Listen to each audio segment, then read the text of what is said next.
One of the core tenets of financial planning is budgeting. But why do clients never stay true to a budget?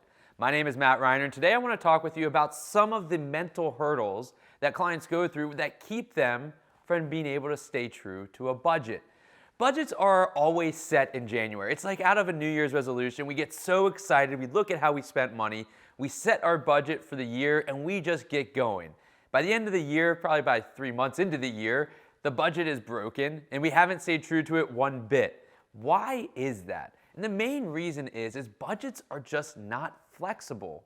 And our spending and our desire to spend is lumpy.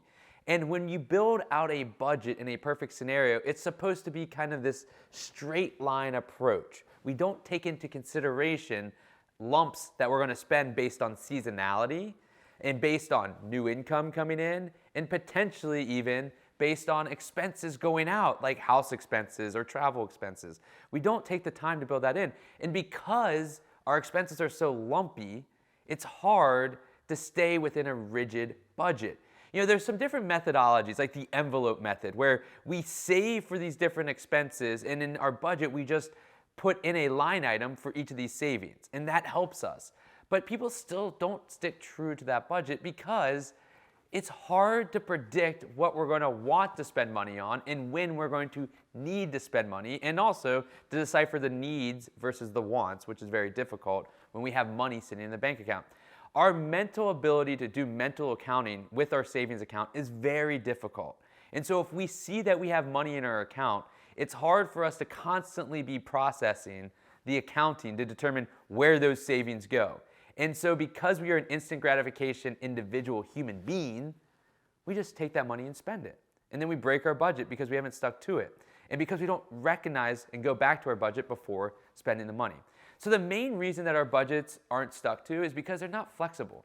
How do we solve that? We've got to give more specific and narrow types of budgets. In the past, me and my wife used something called the daily spend limit. This was all about giving us a daily spending amount, kind of hinged off of what they do with Weight Watchers and how many points you can have every day. And what it did for us, it allowed us to understand how much we could spend every day, no matter what we spent it on. As opposed to having line item, line item, line item, we just had one lump sum amount.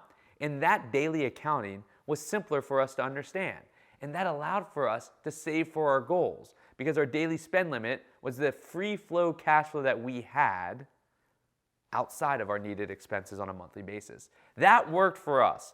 I think that from an industry, we have to find a way to give our clients more defined scope budgets that don't have so much built into them like budgets and spreadsheets have today.